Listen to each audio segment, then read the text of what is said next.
Es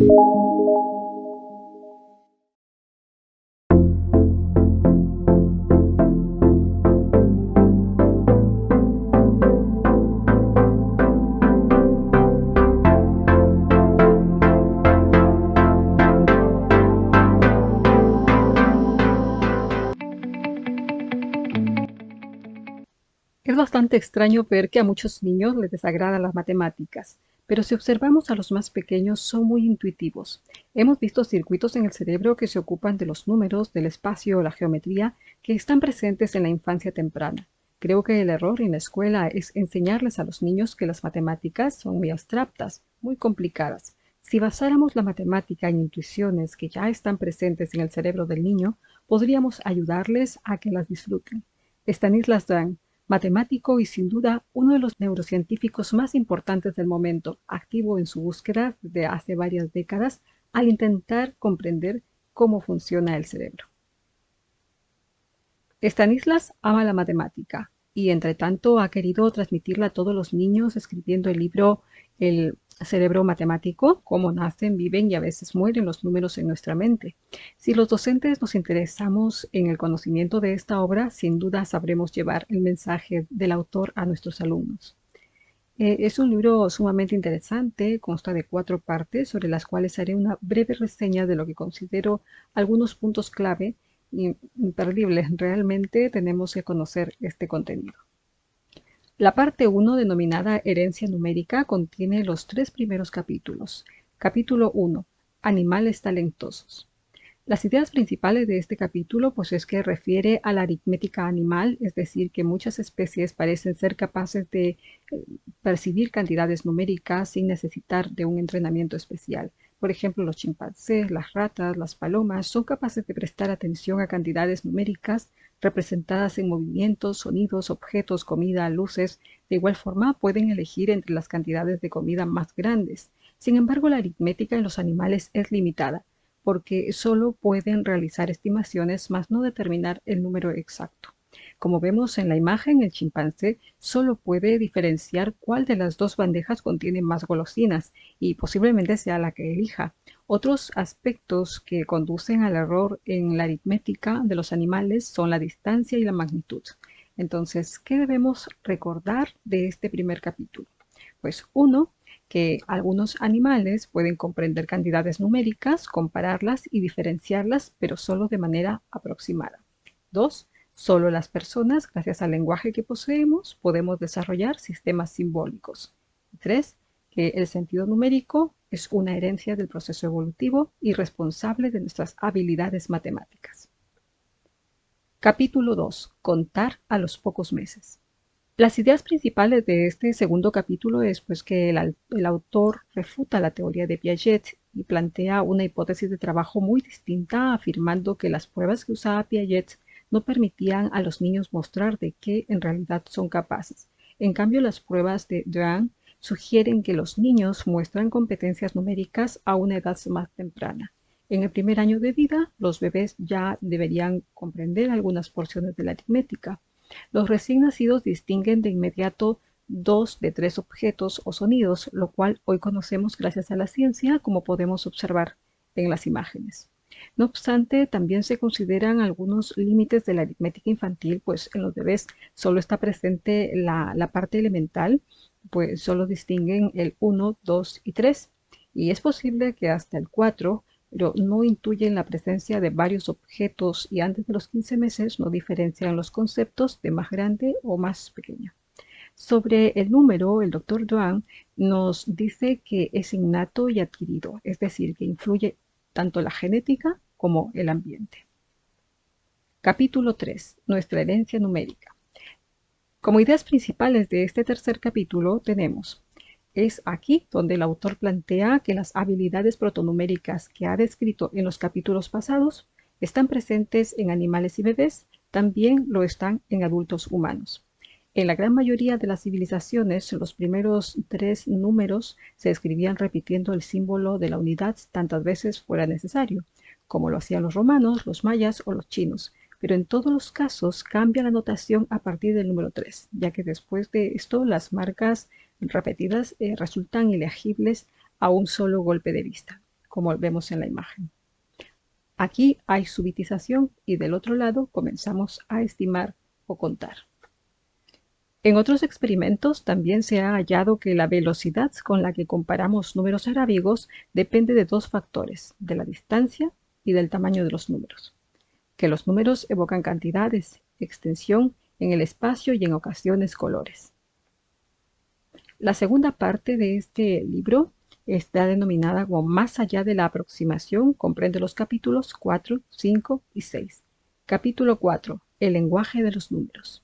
Tenemos como ideas principales, partimos por una pregunta que es: pensemos qué sería de nosotros las personas si nuestra representación mental de los números fuera similar a la que poseen otros animales.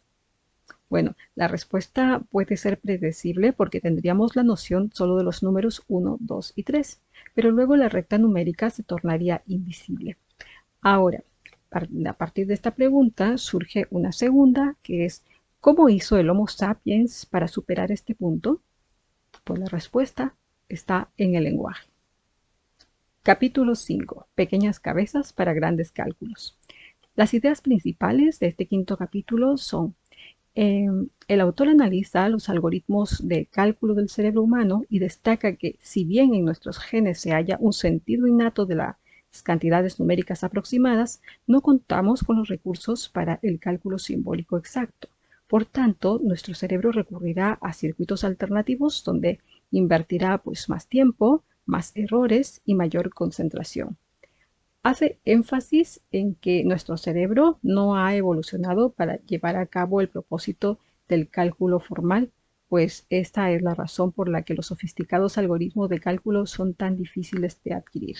Asimismo, destaca como clave a la memoria verbal, mencionando lo que puede hacer la escuela. El capítulo 6, denominado Genios y Prodigios. En el presente capítulo, Stanislas se refiere a los genios y prodigios de la matemática. De igual forma, explica que los grandes matemáticos manipulan las herramientas de su oficio, entiéndase números o formas geométricas, con extrema exactitud. Una de las preguntas a las que responde este apartado es que si el talento matemático es un don biológico, ante lo cual concluye que parece deberse a un entrenamiento precoz, muchas veces acompañado por una cantidad excepcional para concentrarse en el acotado terreno de los números, que es un don innato, lo cual encaja con las palabras de Thomas Edison: la genialidad es 1% inspiración y 99% transpiración. En conclusión, el origen del talento matemático se halla en la biología y en el aprendizaje. Parte 3 de neuronas y números. Comprende los capítulos 7, 8 y 9. Capítulo 7. Perder el sentido numérico. Te estarás preguntando cómo es posible, si es innato, heredado. Pues distintas lesiones cerebrales con diversos orígenes pueden tener un impacto devastador y a veces sorprendentemente específico en las habilidades aritméticas. Propone el ejemplo de un paciente con pérdida del hemisferio izquierdo que, pese a ello, aún identificaba y comparaba números arábigos. En cambio, el cálculo exacto se le dificultaba extremadamente. En el capítulo séptimo, pues aquí también nos habla acerca de la división del trabajo del cerebro. Destaca las áreas prefrontales como las que tienen un papel clave en la matemática, en la realización de secuencias ordenadas, de cálculo, de estrategias de resolución para problemas aritméticos textuales y en la estimación cognitiva, porque estas áreas vinculadas a las funciones ejecutivas son responsables en condiciones que todavía no deben ser descubiertas, de convocar a los circuitos elementales en el orden apropiado, organizar el flujo de resultados intermedios en la memoria de trabajo y controlar el resultado de cálculos corrigiendo errores potenciales. Capítulo 8. El cerebro calculador. En el capítulo 8, Dwan precisa que en las últimas décadas diversas herramientas han comenzado a aportar imágenes de la actividad cerebral en humanos, como son la tomografía por emisión de positrones, la resonancia magnética funcional, el electroencefalograma y el magnetoencefalografía. Sobre los hallazgos en neuroimágenes nos dice que la aritmética no es una facultad fenomenológica holística asociada con un único centro de cálculo, pues cada operación depende de un circuito cerebral extenso. En conclusión, las inferencias obtenidas mediante los métodos más directos de la neuropsicología, descritos en el capítulo 7, son respaldados con las técnicas modernas en el momento en que tenemos que manipular mentalmente cantidades numéricas. Los circuitos neurales de la corteza parietal inferior desempeñan un papel indispensable y muy específico en los experimentos mencionados en el presente capítulo. Representa el inicio de las imágenes cerebrales, que son las herramientas para visualizar el cerebro, que fue en 1990 cuando se logró visualizar un cerebro activo por primera vez, incluso dentro del campo de la aritmética. Decenas de temas aún no han sido explorados. Capítulo 9. ¿Qué es un número? Este capítulo nos invita a la reflexión, a preguntarnos sobre cómo el cerebro puede aprender matemática, qué relación tiene la matemática con la lógica o la física, a pensar en qué es un número, en que si el cerebro realmente es como una computadora o si solo procesamos información, cuál es el rol de las emociones. Asimismo, derriba la metáfora de que el cerebro es como una computadora, porque el concepto de número con el que nacemos es completamente distinto a estas. Por considerarse de ese modo, el cerebro es como una computadora, pues la psicología cognitiva ha dejado de lado en gran parte el complejo problema de las emociones y el rol que éstas pues juegan en la vida intelectual. Sin embargo, las emociones deberían tener un lugar en cualquier teoría del funcionamiento cerebral, incluyendo nuestras investigaciones sobre las bases neurales de la matemática, afirma el autor. Ha llegado a paralizar a los niños hasta volverlos incapaces de aprender hasta los algoritmos más simples. En lugar de comparar el cerebro con una computadora, la compara con la balanza analógica. Parte 4. La ciencia contemporánea del número y el cerebro. Capítulo 10. El sentido numérico, 15 años después. En este capítulo es donde el autor se refiere a los 15 años que han pasado desde que propuso su hipótesis del sentido numérico, esa peculiar idea de que debemos nuestras intuiciones matemáticas a una capacidad compartida con otros animales, específicamente a la rápida percepción de cantidades aproximadas de objetos. También es uno de los dominios más importantes de la capacidad humana y animal. Sus mecanismos cerebrales son materia de intensas investigaciones. Gracias a los estudios de neuroimágenes, hoy sabemos que la detección de un número, ya sea de forma visual o auditiva, pues es suficiente para activar la región parietal, ejerciendo ventaja significativa ante las letras o los colores. El segmento horizontal del surco intraparietal, que es una región del cerebro íntimamente involucrada en la cantidad, se hace más evidente al volverse necesario el procesamiento de cantidades. También contiene un apartado sobre números en el espacio y el tiempo, donde el concepto de números se vincula a la manera muy cercana a los espacios y tiempo, precisamente en la corteza parietal del cerebro. Es más, las neuronas parecieran estar distribuidas en varios centímetros de la corteza sobre el número espacio. Entre tanto, pues Stanislas nos dice que la aritmética invade las áreas cercanas que codifican el espacio y el movimiento de los ojos. De los números en bebés refiere que la corteza parietal derecha responde a la novedad numérica desde el principio. Incluso en los bebés el número pertenece a los parámetros que la corteza parietal extrae rápidamente. Sobre la especial condición de los números 1, 2 y 3, el autor dice, pues el consenso actual es que tenemos dos sistemas para representar un número de objetos sin contar, el sistema de seguimiento de objetos y el sistema de aproximación. De otro lado, nos da respuestas sobre intervinientes culturales de acuerdo con sus estudios en la selva amazónica, ante lo cual concluye que la intuición aritmética provista por un sentido numérico es suficiente. Por tanto, Doan asevera la universalidad del sentido numérico y su presencia en cualquier cultura humana. No obstante, se hicieron presentes los fallos al involucrar el cálculo exacto. Entonces aborda de la aproximación a los números exactos y sobre esto sostiene que durante los años preescolares de establecimiento de un diálogo bidireccional entre nuestro sentido numérico y nuestro sistema de conteo, lleva a un sistema muy integrado y mejorado donde cada símbolo numérico se vincula de manera automática con un significado cada vez más preciso. Finalmente, sobre la discalculia, sostiene pues que el cerebro del niño presenta un alto grado de plasticidad. Incluso déficits muy severos pueden ser superados con un entrenamiento reparador intensivo distribuido a lo largo de varias semanas o meses. Aquí también hace énfasis en los juegos de computadoras y los grupos sociales. Es decir, este valioso libro ofrece respuestas a preguntas como ¿de dónde vienen realmente los números y cómo llegan a nuestra mente? ¿Por qué algunas personas tienen facilidad para lidiar con ellos y a muchas otras les resulta tan difícil dominarlos?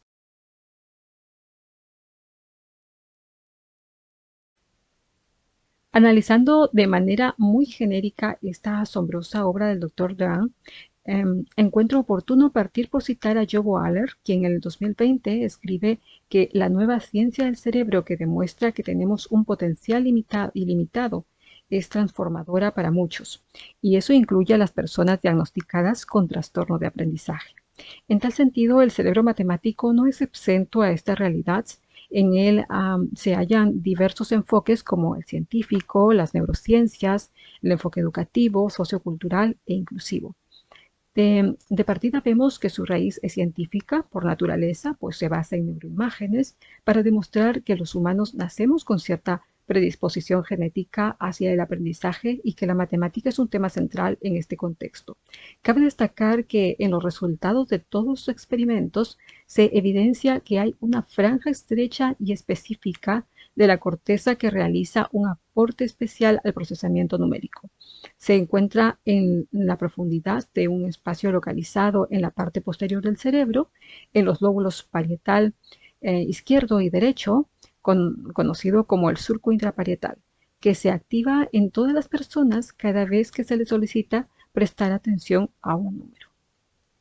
Asimismo, la obra se sitúa entre los aportes a la neurociencia debido a que derriba mitos relacionados con el cerebro, presenta cómo influyen las emociones en el proceso de enseñanza-aprendizaje, pues está demostrado que se aprende experimentando y que este aprendizaje se recuerda con mayor facilidad si existe interferencia de emociones. Específicamente, aporta al ámbito educativo, pues todos los capítulos son de interés, entre otros, de familias y educadores, ya que revierte mitos, refuta teorías, direcciona los hallazgos de sus investigaciones hacia el entorno educativo y sobre todo comunica un principal interés en transmitir que las matemáticas no son abstractas, sino reales, intuitivas, que están en nuestro cerebro de forma innata y que con entrenamiento podemos superar dificultades presentes en el cerebro de los estudiantes, pues en el capítulo 5 refiere claramente a lo que la escuela puede hacer,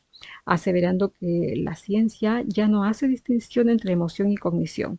Más aún ahonda en el espacio educativo al revelar los hallazgos con bebés y refuta la teoría de Piaget, quien desde hace varias décadas viene siendo un referente para el profesorado. Asimismo, este capítulo es sumamente especial para nosotros los educadores porque refiere al trabajo de la escuela y seguro que muchos padres también generará confianza saber que Dran nos dice que basemos el conocimiento matemático sobre situaciones concretas más que en conceptos abstractos. Necesitamos ayudar a los niños a darse cuenta de que las operaciones matemáticas tienen un sentido intuitivo que ellos pueden representar utilizando su sentido innato de las cantidades numéricas, es decir, ayudarles a construir un repertorio rico de modelos mentales de la aritmética. También propone ejemplos y hace pues mención a la incorporación de material educativo concreto en las escuelas como lo hace el método Montessori, enseñar con sentido común, a adaptarse, pues a adaptar nuevos métodos de enseñanza, incluso a promover el uso de la calculadora, porque afirma que la observación atenta del comportamiento de una calculadora es una excelente forma de desarrollar el sentido numérico. No obstante, sabemos que además del sentido numérico para lograr el aprendizaje, se requiere del equipo completo de las funciones ejecutivas, pues no se trata de un área aislada. Por tanto, intervienen el lenguaje, la memoria de trabajo, el control inhibitorio, la atención, la visoespacialidad y la memoria a largo plazo. Es decir, no basta con el sentido numérico. Si alguna función ejecutiva no está marchando de forma adecuada, el estudiante tendrá dificultades para aprender matemática. Es secundario al sentido numérico del que nos habla Dan, pero sí afecta al aprendizaje. Asimismo, el cerebro matemático también constituye un enfoque social e intercultural al mostrar hallazgos de los estudios realizados con personas de la selva amazónica y de Francia. Del aspecto inclusivo, resulta relevante mencionar los estudios sobre la discalculia, hoy comprendida en el DSM-5 entre el trastorno específico de aprendizaje, más aún cuando se torna comparativo de una edición a otra, pues en la primera el científico refiere que se logró un progreso notable en la comprensión de los mecanismos cerebrales del desarrollo que subyacen en la discalculia, a diferencia de finales de la década del 90, que mencionó brevemente que una persona con facultades normales, como la percepción, el lenguaje, la inteligencia, mostraban dificultades desproporcionadas en la aritmética. Asimismo, sostiene que la discalculia es el equivalente a la dislexia en lo que refiere a la aritmética y que precisamente son las tareas básicas, por ejemplo, el determinar si un conjunto está compuesto por dos o tres objetos, cuál es el número más grande entre 7 y 8 o el sentido de la numerosidad, son las que están comprometidas. Pero la buena noticia es que con total responsabilidad alude a que pues muchos niños con déficit de cálculo tienen un sentido numérico normal sin poder acceder a él a partir de los símbolos y que aún sufriendo una discalculia por déficit genético se puede revertir con entrenamiento de semanas o meses.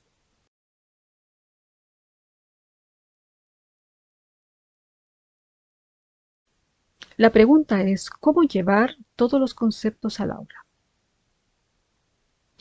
Para intentar responder esta pregunta, fijemos nuestra atención en dos actores principales e inmediatos como son el docente y el estudiante. Cuando los docentes investigamos o recurrimos a la literatura de neurociencias, encontramos muchas veces datos impresionantes de cómo funciona el cerebro, sobre todo en el proceso de enseñanza-aprendizaje.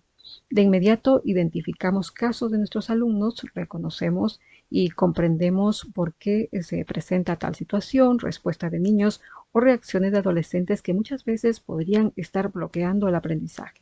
Más aún si se trata de los números, de la matemática, que abarca tantas horas de estudio en el currículo, lo cual convierte a esta materia en una posible amenaza para el progreso del estudiante, incluso en el nivel superior, si se presenta como una asignatura general. Para una carrera que no está ligada a las matemáticas, hay casos en que los estudiantes se frustran en el primer semestre y no es hasta el final de la carrera que logran aprobar. Ante esta realidad, lo fundamental es la actitud del docente.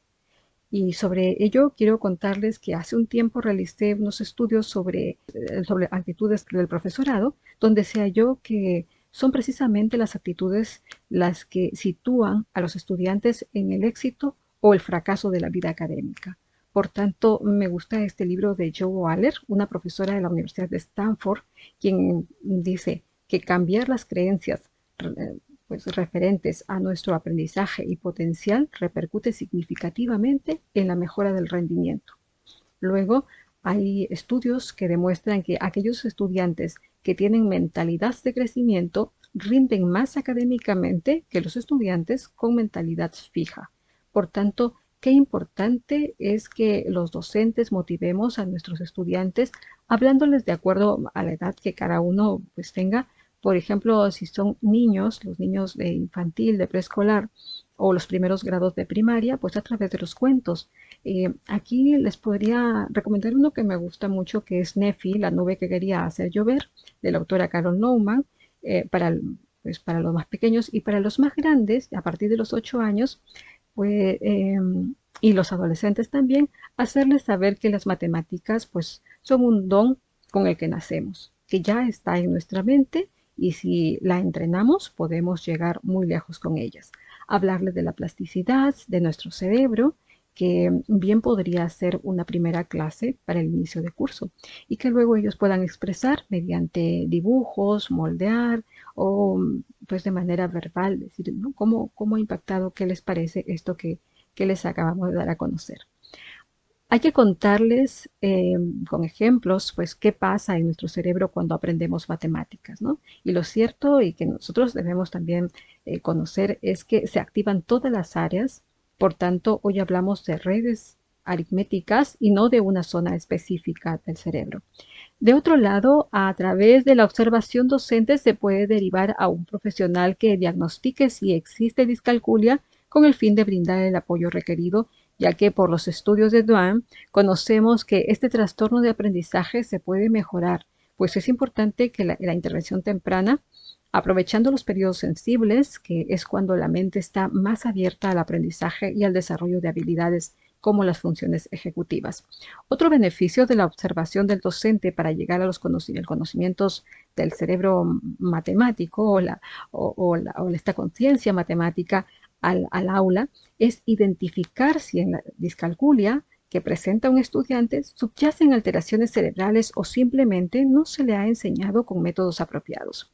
Algo muy importante que debemos también tener presente cuando vemos a un niño realizar una suma errónea como un 1 más 1 igual 3, seguro podríamos pensar que se trata de discalculia, pero también podría tratarse de síntomas ansiosos, de déficit atencional o dificultad matemática por alguna otra razón.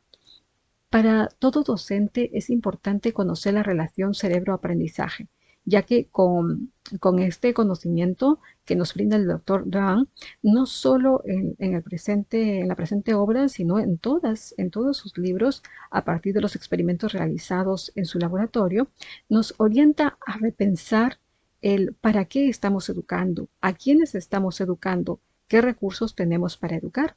Es decir, identificar nuestra realidad y ser conscientes de que nuestros niños o adolescentes no llegaron al mundo pues como una tabula rasa, sino que en su composición biológica ya estaba dotado de un sentido numérico que junto a habilidades que vaya desarrollando y de ser conscientes de que la matemática no es abstracta, sino que está pues en nuestra vida diaria, en las ruedas de la bici, en el auto con el que juegan, en los patines, en el conteo de los lápices de colores, a la hora de formar grupos, en los pasos que dan para llegar de un determinado punto hacia otro, eh, pues al ver las horas del reloj, en las calculadoras, en la cuenta del supermercado, en las balanzas, en los juegos de cálculo mental, lo ideal es que perciban las matemáticas pues, con nuestros sentidos.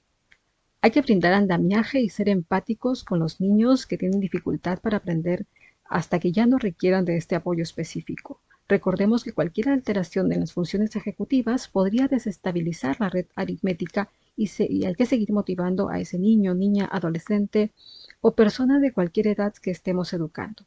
Asimismo, algo que también debemos siempre tener presente es que el sentido numérico que es innato engloba la comprensión, el razonamiento, la intuición y las habilidades aritméticas. Es que este debe irse ejercitando con la práctica. Stanislas nos recomienda avanzar hacia un enriquecimiento progresivo de las intuiciones de los niños, sobre todo en su talento precoz para manipular las cantidades y el conteo. Estimular su curiosidad con algunos acertijos, novedades, eh, y algo entretenido, ¿no? Como puede ser al comienzo un juego de balanza, luego pues un poder de notación matemática simbólica, sin separarla de la intuición, evidentemente, y para finalizar, pues presentarles sistemas axiomáticos formales. Puede ser en el primer año de primaria. Es como un propósito general de la naturaleza del nivel primario. ¿Qué acciones se pueden realizar con los números naturales? Pues hay estudios que muestran que en primaria algunos niños aprenden rutinas con los números y las operaciones aritméticas, pero muestran carencias en la comprensión, representación y uso flexible de los números. Por tanto, debemos orientar a nuestros niños, a nuestros adolescentes, a que sean capaces de comprender significativamente los números, conocer en qué situaciones es que es adecuado el uso de los números, identificar cantidades en situaciones cotidianas, usar métodos cuantitativos para comunicar procesos e interpretar informaciones, discernir cuando es apropiado dar como respuesta una situación de valor aproximada o un valor exacto, detectar relaciones entre números, seleccionar hechos, aplicar reglas y evaluar resultados para tomar decisiones sobre procedimientos de cálculos más adecuados en datos disponibles. Inventar procesos novedosos o algoritmos distintos en los usuales para realizar operaciones aritméticas. Establecer comparaciones entre números, reconocer errores numéricos propios de los demás, decidir y comprender patrones numéricos, conocer diferentes formas de representar números y tomar la más adecuada. También aceptar diferentes estrategias de resolución de problemas aritméticos. En conclusión, el sentido numérico está relacionado con distintos tipos de número, que pueden ser los naturales, enteros, racionales y reales. En tanto que los niños comprendan patrones de relación entre elementos y los dedos de la mano, que la grafía del 4, por ejemplo, es igual a la palabra 4, y lo mismo que 10 entre 2, determinan que grupos pues es mayor y reconocen que 12 es mayor que 10, que el doble de 6 y el triple de 4 pues aumentan y disminuyen de esa forma. Los niños más avanzados de primaria pues tienen un sentido numérico que sigue evolucionando. Hay que seguir estimulando ese sentido para dividir pues 170 entre 5 encuentran un equivalente, es decir, encuentran estrategias rápidas para llegar a la respuesta. Lo mismo pueden hacer cuando ven anuncios de descuentos en las tiendas. Recordemos que cuando no puede resolver una operación aritmética, se activa la corteza frontal, porque se requiere de mucha atención, de esfuerzo y tiempo, pues esto seguro que agota. Pero si entrenamos el cerebro con la práctica, se reducirá el esfuerzo, porque con la práctica, pues está comprobado que es el camino para el ingreso del aprendizaje, ya que se activa la corteza parietal para alojar este aprendizaje y estando allí será pues mucho más fácil ir rápido, ir a por ese aprendizaje cuando sea necesario. Es decir, ya no nos costará tanto realizar una operación aritmética si practicamos. Por tanto, los padres y educadores sí podemos llevar el conocimiento que brinda la ciencia a las actividades diarias de nuestros niños o adolescentes, verla como lo que es, parte de nuestras vidas. El cerebro matemático es una de las joyas de la neurociencia que Stanislas ha aportado y que esta generación de neuroeducadores damos la bienvenida porque compartimos lo escrito en la última línea. El aula debería ser nuestro próximo laboratorio.